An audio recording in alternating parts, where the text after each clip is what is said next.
کابینەی نۆهەمی حکوومەتی هەرێمی کوردستان وێڕای ئەو هەموو ئاڵنگاری و ئەو هەموو قەیرانانەی کە ڕوبەڕووی بوویەوە، بەڵام دەستبەرداری بەرنامە و پلانەکانی خۆی نەبوو بۆ جێبەجێکردنیان لە ماوەی 4 ساڵی کارکردنیدا. جگە لەوە کۆمەڵێک پرۆژە کە بۆی بەجێما بوو، دیارە کابینەی نۆهەم وەکو میراتگری پێش خۆی ئەو کۆمەڵە پرۆژانەی کە بەنیوە ناچڵ و بەناتەواوی بۆی مابوونەوە ئەوانەشی تەواو کردووە. لە هەواڵەکانی دوو ڕۆژ لەمەوە بەردا ئێمە باسی نەخۆشخانەیەکی سەد قەرەوێڵیمان کرد لە شیلازێکە تەواو کراوە.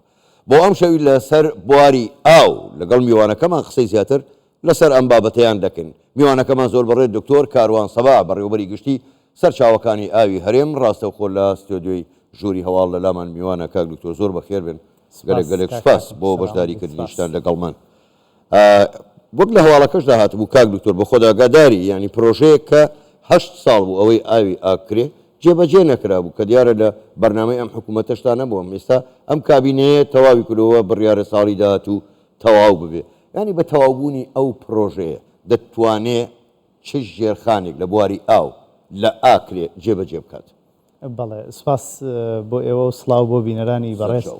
دیارە کابینەی نۆ لە بابەتی ئاو ئەتوانم بڵێم دیدگایەکی زۆر ڕوونتر و ڕۆشنتری بۆ بابەتی ئیدارەدانی ئاو هەبووە. هەر لەسەر ئەو بنەمایەش کارکردن لە سێکتەری ئاو لە سیاسەتی کابینەی نوێی حکوومەتی هەرێمی کوردستان لەسەر دوو هێڵی هاوتەری بووە.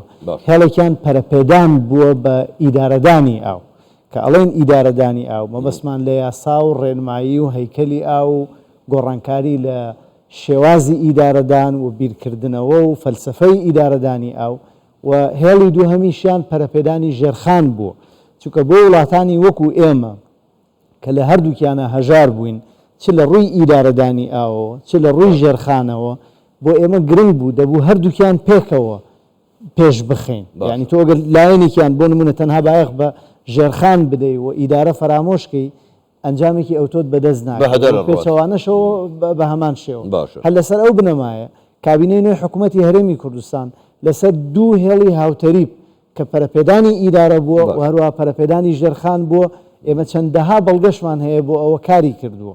یعنی ئەگەر پێت بڵێم ئێمە لە بواری ئیدارە چی گۆڕا لە سێکتەری ئاوە، باشە یەکەم شت یاسای ئاو هێنرایەکایەوە. ئەم کابینەیە ئەو کابینە بوو کە بوو بە یەکەم کابینە یاسای ئاوی نارد بۆ پەرلەمان و پەرلەمان دەنگی لەسەردراوە. ئێستا ئێمە یاسایەکی مۆدرنی بواری ئاومان هەیە بە هەموو تێبینانش کە لەسەرمان لەسەری هەمانە.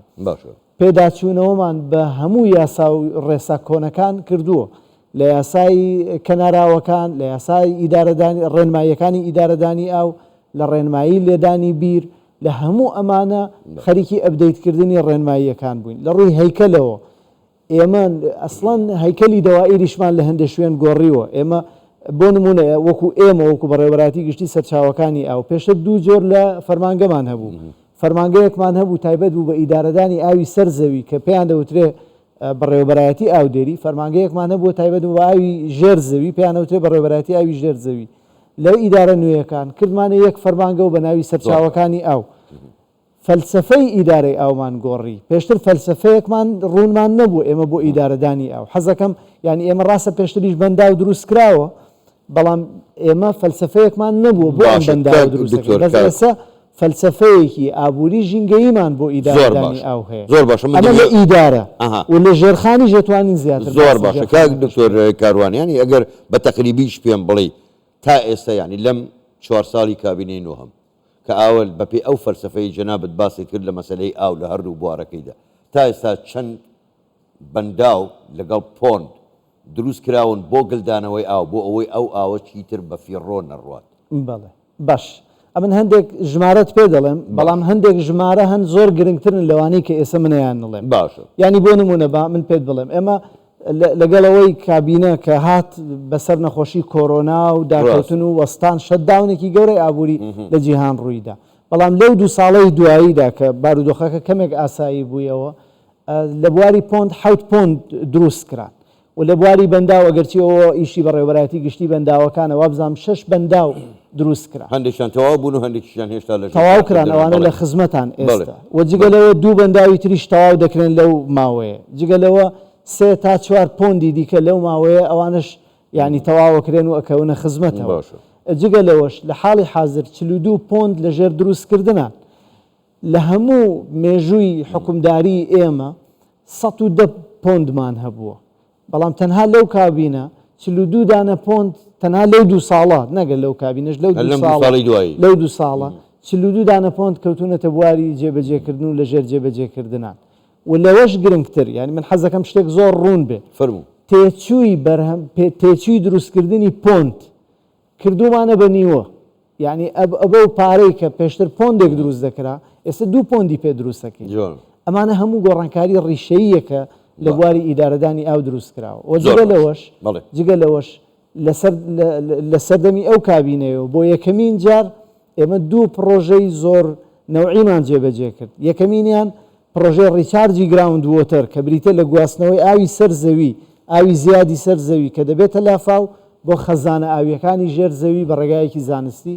و پرۆژەی دووهەمیشمان پرۆژەی هەوڵدانە بۆ زیندووکردنەوەی کانیە مردووەکان، ئەویش لە ڕێگەی تەحویلکردنی ئاوی باران و بەفر بۆ ڕێگی و خەزانی ئەو کانیانەی کە هەن کە ئەمانەش هەر گۆڕانکاری نەوعین لە بواری ئیدارەدانی ئاوە. بەدڵنیاییەوە کاک دکتۆر ئەمەشتی هەر شتێکی زۆر تازەش بوو لەوەچێ هەم بۆ من و هەر بۆ بینەرانی ژەمە شتێکی زۆر تازە بێیانی ئەو زانیارێ نەباشە کەواتە ئەم پرۆژانەی کە جەنابەت باسیەکەی ئەمە موشتە نەوعیانە ئەمە چی کاریگەریەکی لەسەر ژێرخانی ئاو لە هەرێمی کوردستان دەبێت، ینی من باسم لە داهاتووە.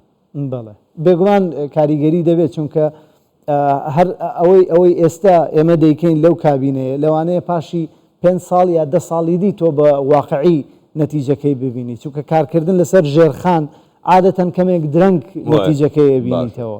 وە بە شێوەیەکی گشتی ئێمە باوەڕمان وایە ئێستا ئێمە لەسەر ڕێگە دروستەکەین لە بواری ئیدارەدانی ئاو، چه وەکو ئیدارەی ئاو چه وەکو ژێرخانی ئیدارەدانی ئاو. وەجگە لەوەش هەر لە سەردەمی ئەو کابینەیەش ئێمە وەکو پێشتری ژاماژەمان پێداوە ئێمە دەمانەوێت هەمکەرتی تایبەت بێنینە ناو ئیدارەدانی ئاو لە بواری ئیدارەدانی ئاو لە بواری ژێرخانی ئاو و هەم خودی هاوڵاتیانیش بە تایبەتی خەڵکی گوند جوتیارەکان ببنە بەشێک لە پرۆسەی ئیدارەدانی ئاو. ئەوە بۆ ئەوەش ئێمە پرۆژەیەک وەکو حکوومەتی هەرێمی کوردستان ئامادەمان کردووە کە پرۆژەی پۆندی هەرەوەزیە. ئەو گوندانەی کە دوورە دەستن لەوانە ئێمە وەکو حکوومەت فریانەکەوین لە هەموو گوندێک بە 2-3 ساڵ پۆندیان بۆ دروستکەین. ئەو گوندانەی کە دوورە دەستن و بۆ خۆیان ئامادەییان تێدا هەیە پۆند دروست بکەن، ئێمە وەکو حکوومەت پشتیوانی زانستی و تەکنیکی و داراییشیانە دەینێ. بەڵێ پارەشیان دەدەینێ. دوای دروستبوونی پۆندەکەش ئەو پۆندا هەر تەسلیمی لیژنەیەکەکرێتەوە لە خەڵکی گوندەکە کە خۆیان ئیدارەی بدەن لەژێر سەرپەرشتی و چاودێری لایەنی حکومی. باشە کاک دکتۆر کاروانیانی هەموو ئەم قسانەی جەنابەت کردن شتی زۆر گرنگن. تا چەند ئەمە ینی ناڵین لە مەودای زۆر نزیکدا ڕەنگە وەکەوەی ئێوە وتان لە مەودای 5 ساڵ بۆ 10 ساڵ دەبێتە ئەوەی کە ڕێگری بکە لە وشکە ساڵی ئیتر تا ڕادەیەکی زۆر مەترسی وشکە ساڵی لەسەر هەرێمی کوردستان کەم کاتەوە ناڵێم نەیهێڵێ. بەڵێ کاک حاکم ئێمە بۆ بابەتی گۆڕانی ئاو هەوا قەت ناڵێن ئەوەی کە مەترسیەکە هیچ ناهێڵین دەبێتە سفر. هەمیشە دەڵێن تەخفیف ینی سووکی دەکەین بارگرانیەکە سووکەکەین و ئیلا گۆڕانی ئاو هەوا وشکە ساڵی لافاو ئەمانە دیاردەی سروشتی کاریگەری خۆیان هەر دەبێت. بەڵام ئەمە ڕۆڵی ئەرکی ئێمەیە وەکو حکوومەت هەوڵ بدەین کەمترین زیان بە ئێمە بگە. و من بەڕاشکاوی دەیڵێم کە گۆڕانکاریە ئاو هەواییەکان مەترسیەکی زۆر جددی بۆ ئێمە دروستەکەن و هێشتاش کاریگەری جددیەکان هێشتا دەرنەکەوتون، ینی ئەمەی دەیبینین سەرەتاکانی کاریگەریەکانی گۆڕانی ئاو هەوای. بۆ ئێمە وەکو حکوومەت بەڕاستی جگە لەوەی ئامادەسازیەکی زۆرمان کردو بۆ ئەو بابەتە و ترسێکی زۆریشمان هەیە لە کاریگەری خراپەکانی گۆڕانی ئاو هەوا، چه بە دیوەکەی کە وشکیە و چه بە دیوەکەی دیکە کە لافا و کارەساتی گەورەیە.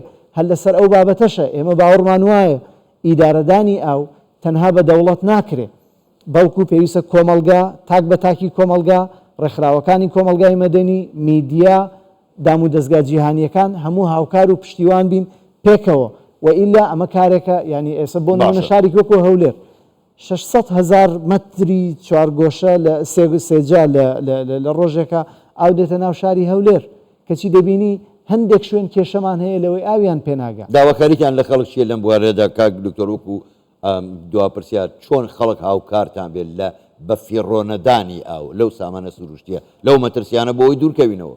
کاکە حاکم ئەمە بەڕاستی ینی مەترسێکی زۆر زۆر جددیە لەسەرمان لەسەر کۆمەلگاکەمان لەسەر نەوەکانی داهاتوومان ئەو ئاوەی کە هەمانە تەنها مڵکی ئێمە نییە. تکا دەکەم لە تەعاملکردن لەگەڵ ئاوا زۆر زۆر بەڕێزەوە بە قیمەتەوە تەماشای ئاو بکەین و ڕێزی بگرین و بیرێکمان لێی نەوەکانی داهاتووشمان هەبێت چونکە ئەوەش ئامانەتێکی دیکەیە.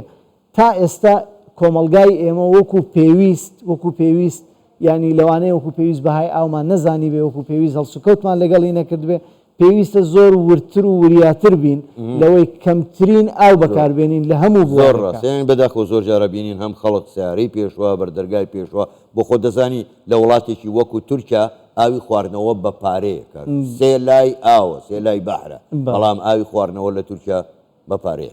بەڕێز دکتۆر کاروان سەباح بەڕێوەبەری گشتی سەرچاوەکانی ئاوی هەرێم گەلێک سوپاس بۆ بەشداریکردنتان لەگەڵمان ساز بوویەوە.